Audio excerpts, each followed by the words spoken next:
दोस्तों, इस वक्त दुनिया दंग रह गई है। अमेरिका ने अचानक वेनेजुएला के कुछ सैन्य ठिकानों पर हवाई हमले शुरू कर दिए हैं। वीडियो और सोशल मीडिया पर दिख रही क्लिप्स में धमाकों की आवाजें, जलते टैंक और चारों तरफ सैन्य गतिविधि दिखाई दे रही है। सवाल उठता है, आखिर ये हुआ क्यों? अमेरिका ने ऐसे कदम उठाया क्यों और इसके पीछे असली कहानी क्या है? आइए जानते हैं पूरा सच इस वीडियो में। दोस्तों, अमेरिका और वेनेजुएला के रिश्ते कई सालों से तनावपूर्ण रहे हैं। वेनेजुएला दक्षिण अमेरिका का एक देश है जो दुनिया के सबसे बड़े तेल भंडारों में से एक का मालिक है, लेकिन वहां की राजनीति बहुत अशांत रही।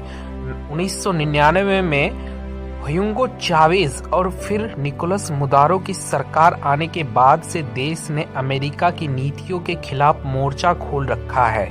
अमेरिका लंबे समय से मदुरो सरकार को तानाशाही कहता आ रहा है। वहीं मदुरो अमेरिका पर आरोप लगाते रहे कि वह उनकी सरकार को गिराने के लिए आर्थिक और राजनीतिक साजिशें रचता है। अब इस विवाद का सबसे बड़ा कारण है तेल। वेनेजुएला के तेल पर अमेरिका की नज़र कई दशकों से रही है। पहले अमेरिका वहां से कम कीमत पर तेल खरीदता था, लेकिन बाद में अंतर्राष्ट्रीय पाबंदी और अस्थिरता के कारण यह व्यापार बंद हो गया। बीते कुछ महीनों में जब मध्य पूर्व में तनाव बढ़ा तो अमेरिका के लिए तेल की सप्लाई एक बड़ी चिंता बन गई।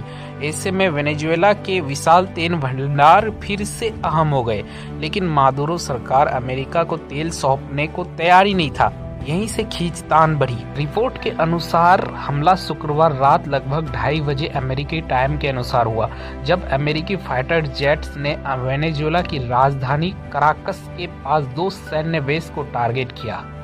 पहले एयरबेस पर बमबारी हुई, फिर पास की मिसाइल साइट्स को निशाना बनाया गया। कुछ घंटों बाद अमेरिका ने यह कहते हुए अपनी कार्रवाई स्वीकार की कि यह रक्षा और मानव अधिकारों की बहाली के लिए किया गया ऑपरेशन था।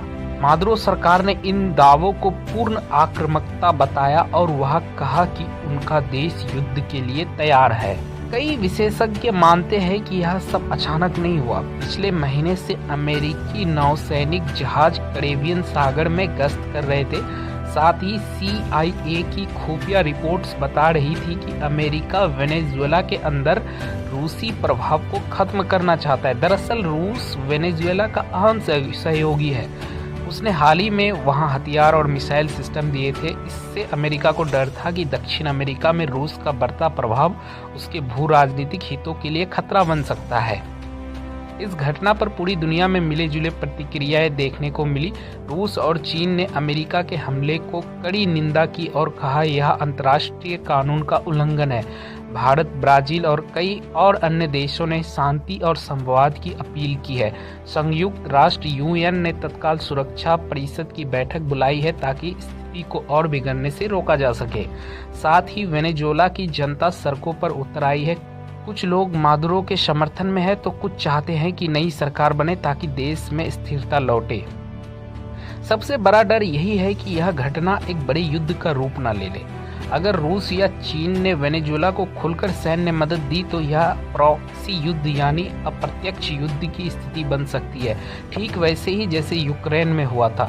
दूसरा बड़ा खतरा तेल की कीमतों का आसमान छू जाना। अमेरिका और वेनेजुएला के बीच युद्ध से ग्लोबल सप्लाई पर असर पड़ेगी और पूरी दुनिया में पेट्रोल डीजल के दाम बढ़ सकते हैं। अमेरिकी राष्ट्रपति के बयान के मुताबिक हमारा लक्ष्य किसी देश पर कब्जा करना नहीं, बल्कि वेनेजुएला की जनता को तानाशाही से मुक्ति दिलाना है। लेकिन आलोचकों का मानना है यह लोकतंत्र की बहाली से ज़्यादा तेल और भू राजनीतिक हितों की लड़ाई है। कई इंसान के जीवन दांव पर लग चुके हैं और पूरी दुनिया अब यह देख रही है कि अगला कदम कौन उठाता है, अमेरिका या रूस। सोशल मीडिया पर #WW3, #वेनेजुएला, #USA बॉम्बिंग जैसे हैशटैग ट्रेंड कर रहे हैं। लाखों वीडियोस और ट्वीट्स वायरल हो रहे हैं।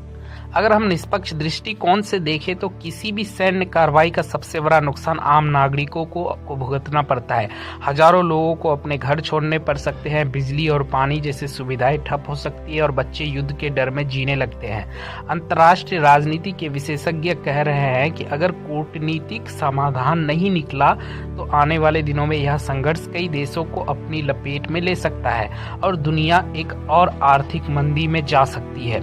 अमेरिका और वेनेजुएला के बीच बढ़ता तनाव सिर्फ दो देशों की दुश्मनी नहीं है, यह एनर्जी नियंत्रण, भू राजनीतिक और वैश्विक ताकतों की नई चालों की जंग है। अब सभी की निगाहें संयुक्त राष्ट्र और रूस पर है। क्या यह मामला बातचीत से सुलझेगा या फिर दुनिया एक और युद्ध के मुहाने पर है? दोस्तों, आप क्या सोचते हैं? क्या अमेरिका का यह कदम सही है या फिर सिर्फ एक नया वार शुरू करने की रणनीति है? दोस्तों, अगर वीडियो पसंद आया तो वीडियो को लाइक, कमेंट करें और चैनल को सब्सक्राइब कर दें। मिलते हैं अगले वीडियो में, तब तक के लिए जय हिंद, जय भारत।